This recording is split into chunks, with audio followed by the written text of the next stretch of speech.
Good morning, you are watching A News. I'm Bakhtiar Asanov and let's see the headlines. Ukraine says preliminary deal on minerals agreed with the United States. Trump says that Zelensky is set to visit Washington on Friday.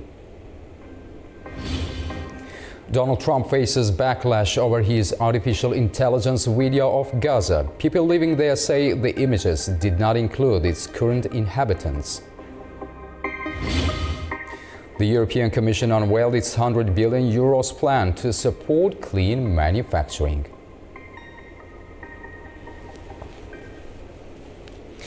Ukrainian President Volodymyr Zelensky is set to meet US President Donald Trump in Washington on Friday. It's expected that he will sign the deal regarding access to Ukraine's rare earth minerals. While the agreement promises investment, critics warn it could compromise Ukraine's economic sovereignty. After months of negotiations, a deal for Ukraine to give US companies access to the country's rare minerals is a step closer. Ukrainian President Volodymyr Zelensky is expected to sign an agreement in Washington on Friday when he meets US President Donald Trump. It would mean America could have access to lithium, titanium, and rare earth metals in exchange for investment and reconstruction funds. This agreement could be part of future security guarantees. But I want to understand, an agreement is an agreement. But we need to understand the broader vision. What lies next for Ukraine, where we are in all of this? Trump sees this deal as an economic transaction and one that helps the US recoup the vast amounts it has spent on military aid. As you know, we're in for probably $350 billion. Europe is in for $100 billion. And that's a big difference. So we're in for probably 3 times as much, and yet it's very important to everybody. The previous administration put us in a very bad position, but we've been able to make a deal where we're going to get our money back, and we're going to get a lot of money in the future, and I think that's appropriate because we have taxpayers that shouldn't be footing the bill. This statement has fueled concerns in Kyiv that Ukraine's resources are being leveraged as a repayment mechanism rather than as part of a long-term partnership. Protests have erupted in the capital, with activists demanding that Ukraine secure stronger defense assurances before finalizing the agreement. We should not be in a hurry because it looks like blackmail and manipulation. It can be signed after military actions are over, or at least after we receive guarantees that the United States will provide us with military support. Many Ukrainians worry that by committing too much to this deal, Kyiv could be limiting its own long-term economic and geopolitical flexibility. Analysts say there's also concern about how this deal aligns with broader Western strategies. The European Union has also expressed interest in Ukraine's mineral wealth as part of its plan to reduce dependence on China for critical raw materials. If Kyiv gives the US exclusive access, will it alienate potential European investors? An estimated 5% of the world's critical raw materials lie within Ukraine's borders, but a third of them are currently under Russian occupation. Some estimates suggest that Russian forces occupy mineral reserves worth $350 billion, including vast lithium and titanium deposits in eastern Ukraine. Russia is now reportedly exploring ways to develop these resources independently, potentially offering them to non-Western allies such as China and India. And then there's China itself, a dominant player in the global rare earths market. Beijing has controlled up to 70% of the world's rare earth mining and 85% of refining capacity. With Ukraine now emerging as a key alternative, this deal could further strain US-China relations. For now, the final details of the agreement remain unclear. While Zelensky is expected to sign the deal, questions remain over whether Ukraine has secured real security commitments or whether this is simply a financial transaction that benefits Washington more than Kyiv. US President Donald Trump says that his administration will soon impose a 25% tariff on European cars and other products. He made the announcement at the first cabinet meeting on Wednesday. However, the EU says it will respond firmly and immediately to any unjustified trade barriers. Trump says that the European Union has taken advantage of the United States. We have made a decision. We'll be announcing it very soon, and it'll be 25%. generally speaking, and that'll be on cars and all other things. And European Union is a different case than Canada, different kind of case. They've really taken advantage of us in a different way. The Trump administration is making drastic cuts to U.S. foreign aid. It's slashing more than 90% of USAID's contracts and reducing global assistance by $60 billion. A newly obtained memo by Associated Press reveals the administration's plan to shrink U.S. development aid. The cuts have halted thousands of programs and fired at least 1,600 USAID staff. Critics argue that this weakens America's influence abroad. However, President Donald Trump and Elon Musk claim foreign aid is unnecessary spending. With legal challenges already underway, non-profit organizations warn there could be more contract terminations. A measles outbreak in West Texas has claimed the life of a child, the first U.S. fatality from the disease in a decade. With more than 120 cases now reported across New Texas and New Mexico, health experts are raising concerns about the spread of the disease amid declining vaccination rates. A child in West Texas has died from measles, marking the first U.S. death from the disease in a decade. The unvaccinated 15-year-old teenager passed away overnight in hospital.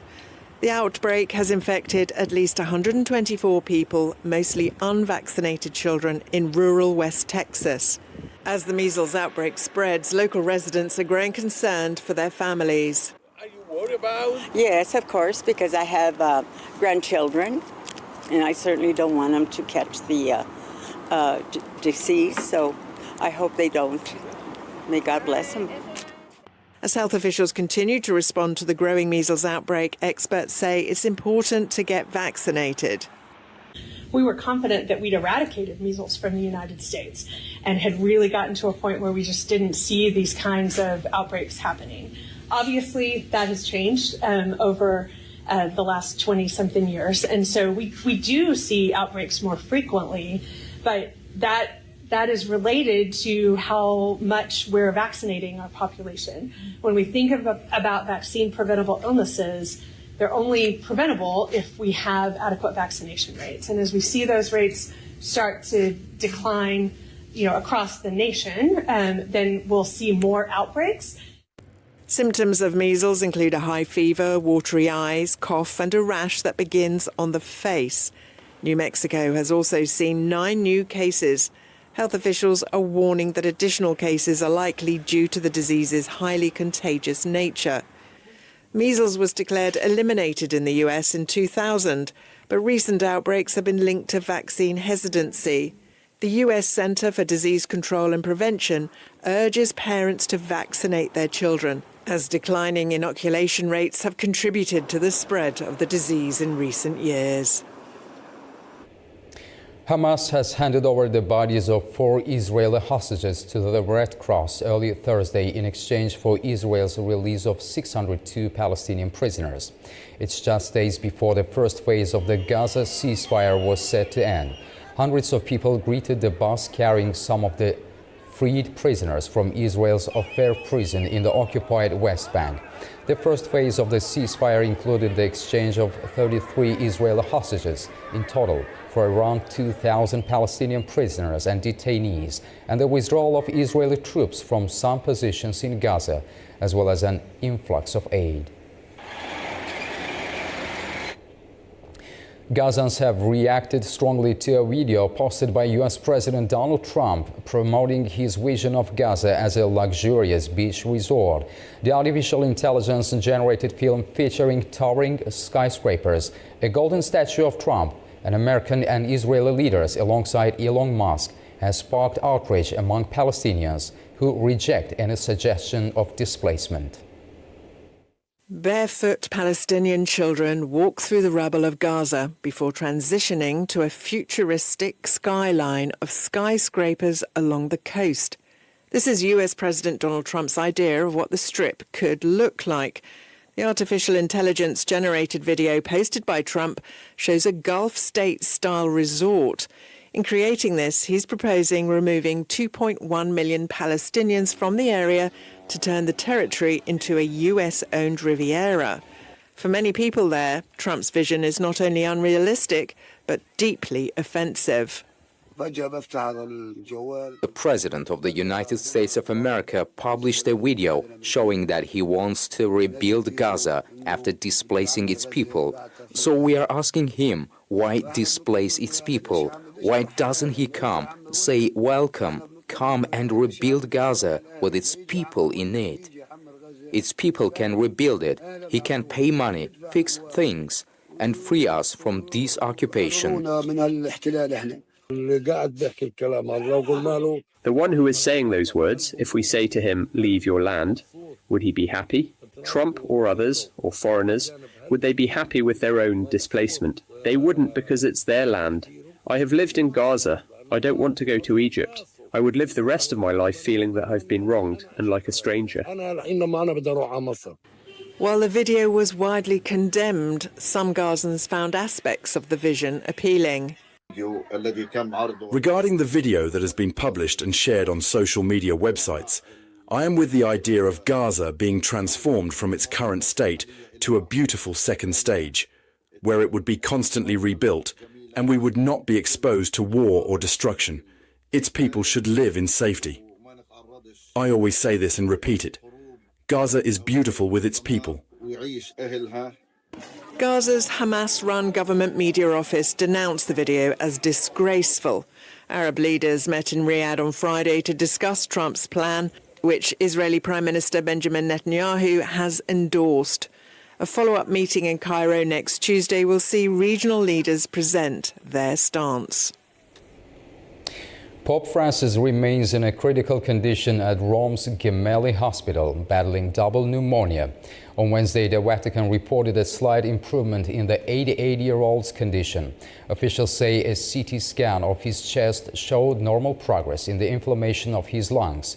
Hundreds of faithful gathered at St. Peter's Square to pray for the Pope's recovery, while services and prayers are being held worldwide. The European Commission unveiled its €100 billion plan to support clean manufacturing while remaining competitive. Its critics see it as a deregulation that could weaken workers' rights and environmental protections. The European Commission unveiled a €100 billion plan to boost EU-made clean manufacturing as part of its Clean Industrial Deal. The initiative aims to help European industries struggling with weak demand, cheap imports and higher energy costs compared to the US and China. The deal includes collaboration with the European Investment Bank to ease costs for renewable energy contracts and support grid manufacturers. The Commission also proposed creating an EU critical raw materials centre to jointly purchase key metals and minerals for the energy transition. While the proposal has been welcomed by some, it has faced opposition from trade unions and environmental groups who argue that the plans could lead to deregulation, weakening workers' rights and environmental protections. Activists staged protests outside the Commission's headquarters in Brussels. The deal, which also includes easing state aid regulations and lowering energy costs for industries, is central to European Commission President Ursula von der Leyen's strategy to revive Europe's industrial sector. It will be presented to industry representatives in Antwerp this week. NASA has launched a satellite to search for water on the moon, a key resource for future space missions. The lunar trailblazer lifted off aboard a SpaceX Falcon 9 rocket from Florida's Kennedy Space Center. 5, 4, 3. The NASA satellite is now on its way to the moon, aiming to discover where water exists on its surface.